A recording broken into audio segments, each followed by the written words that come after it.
बिस्मिल्लाहिर्रहमानिर्रहीम। अस्सलामुअलैकुम। Chapter 13 current electricity. Objective number 21। Objective 21 के अंदर एक सर्किट दिखाया गया, इसकी इक्विवेलेंट रेजिस्टेंस पॉइंट ए और पॉइंट बी के दरमियान पूछी गई है। जैसे कि सॉल्यूशन के अंदर हमने दिखाया हुआ ये सर्किट पैरेलल कम्बिनेशन को रिप्रेजेंट करता है। जैसे हम इसको कैलकुलेट करते हैं तो हमारा आंसर आता है R/3। Option B is correct answer.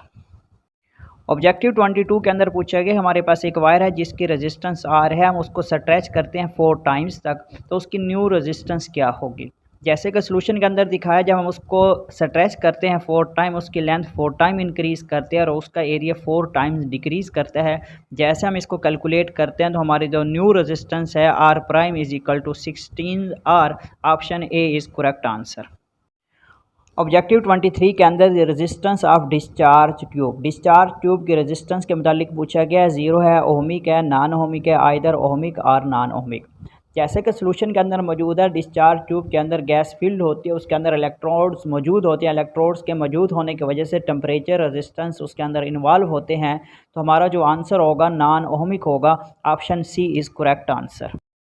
Objective 24 के अंदर पूछा गया कि हमारे पास एक वायर है जिसकी रेजिस्टेंस 1 ओहम है, तो न्यू रेजिस्टेंस क्या होगी अगर हम लेंथ को डबल कर दें। जैसे कि सॉल्यूशन के अंदर मौजूद है R is equal to rho L over A।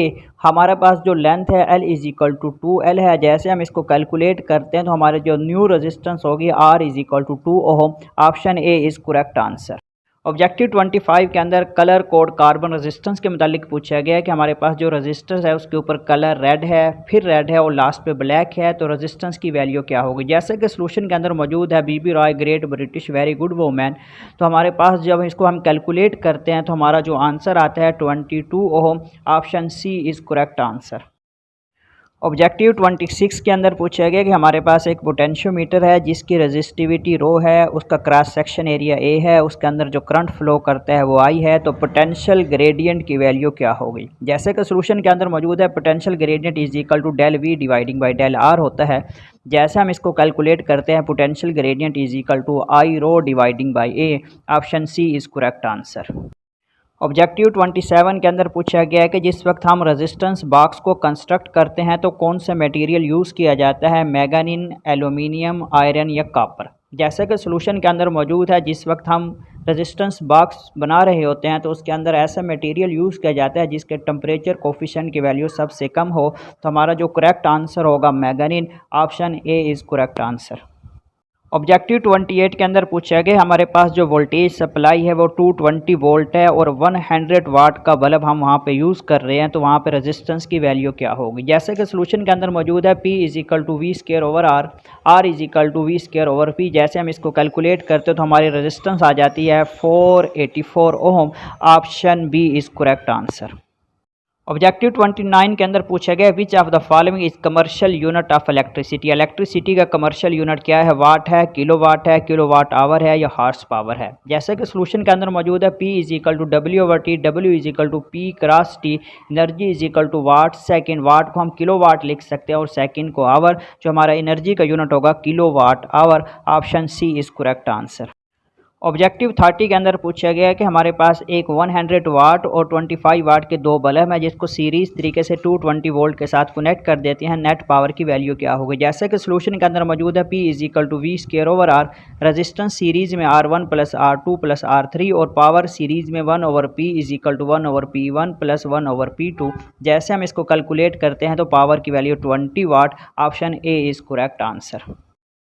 Objective 31 के अंदर पूछा है sensitivity of potentiometer can be increase. Potentiometer की सेंसिटिविटी को हम कैसे इंक्रीज कर सकते हैं। जैसे कि सॉल्यूशन के अंदर मौजूद है R is equal to rho L over A. Length को इंक्रीज करने से उसकी रेजिस्टेंस इंक्रीज हो जाती है, रेजिस्टेंस इंक्रीज करने से वोल्टेज ड्रॉप मैक्सिमम होगा। Option B is correct answer. Objective 32 के अंदर पूछा गया कि हमारे पास एक कंडक्टर है जिसकी रेजिस्टेंस 50 डिग्री सेल्सियस पे 5 ओम, 100 डिग्री सेल्सियस पे 6 ओम, 0 डिग्री सेल्सियस पे क्या होगी। जैसा कि सॉल्यूशन के अंदर मौजूद है और हम इसको कैलकुलेट करते हैं तो जो हमारा आंसर आता है R is equal to 4 Om.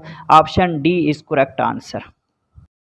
Objective 33 के अंदर पूछा गया कि नर्व है उसके अंदर से अगर करंट पास कर जाए तो आदमी की हालत क्या होगी। जैसे कि सोल्यूशन के अंदर मौजूद है, जब किसी नर्व के अंदर से करंट पास करता है तो नर्व बेहिस यानी कि सुन्न हो जाती है और वो बहुत ही कमज़ोर हो जाती है और आदमी दीवानेपन का शिकार हो जाता है, यानी कि वो आदमी एक्साइटेड हो जाता है। Option C is correct answer. Objective 33 के अंदर पूछा गया, हमारे पास एक सेल यानी बैटरी है, उसकी इंटरनल रेजिस्टेंस स्मॉल आर है, उसको हम चार्ज कर रहे हैं, टर्मिनल पोटेंशियल डिफरेंस की वैल्यू क्या होगी। जैसे कि सोल्यूशन के अंदर मौजूद है और हम इसको कैलकुलेट करते हैं तो चार्जिंग के दौरान terminal potential VT is equal to E plus IR।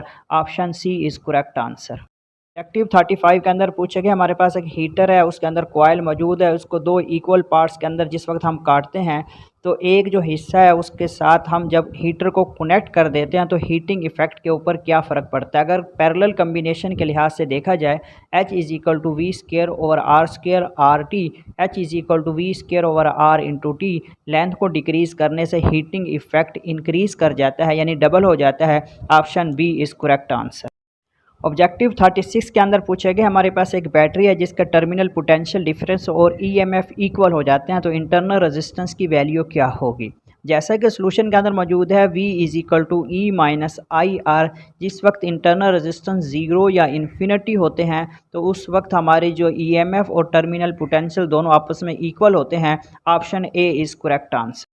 Objective 37 के अंदर पूछा गया, for an open circuit, open circuit के वक्त कौन सी कंडीशन होती है। जैसा कि सोल्यूशन के अंदर मौजूद है V is equal to E minus IR। जिस वक्त हमारे करंट की वैल्यू ज़ीरो होती है तो VT यानी कि ओपन सर्किट होता है E is equal to VT। Option A is correct answer. Objective 38 के अंदर एक हमारे पास यूनिफॉर्म रेजिस्टेंस वायर है जिसकी लेंथ L डायमीटर D है और उसकी अगर हम लेंथ को 4L और डायमीटर को 2D कर दें तो न्यू रेजिस्टेंस की वैल्यू क्या होगी। जैसा कि सोल्यूशन के अंदर मौजूद है R is equal to rho L over A।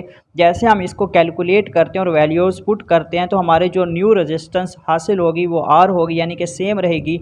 Option B is correct answer. Objective 39 के अंदर पूछा गया, हमारे पास तीन बल्ब हैं, 25 वाट, 40 वाट और 60 वाट इनकी पावर है, इसमें सबसे लोवेस्ट रेजिस्टेंस किसकी होगी। जैसे कि सोल्यूशन के अंदर मौजूद है P is equal to V square over R. जिसकी पावर सबसे ज़्यादा है उसकी रेजिस्टेंस सबसे कम होगी। Option C is correct answer. Objective 40 के अंदर पूछा गया कि हमारे पास एक जर्मेनियम वायर है, उस जर्मेनियम वायर का टेम्परेचर डिक्रीज़ कर जाता है, टेम्परेचर के डिक्रीज़ करने से एम मीटर के ऊपर रीडिंग क्या होगी, यानी करंट के मुतालिक पूछा गया है। सोल्यूशन के अंदर मौजूद है जर्मेनियम नेगेटिव टेम्परेचर कोफिशिएंट रखता है, टेम्परेचर के डिक्रीज़ करने से रेजिस्टेंस इंक्रीज़ कर जाएगी, रेजिस्टेंस के इंक्रीज़ करने से करंट डिक्रीज़ हो जाएगा। Option B is correct answer.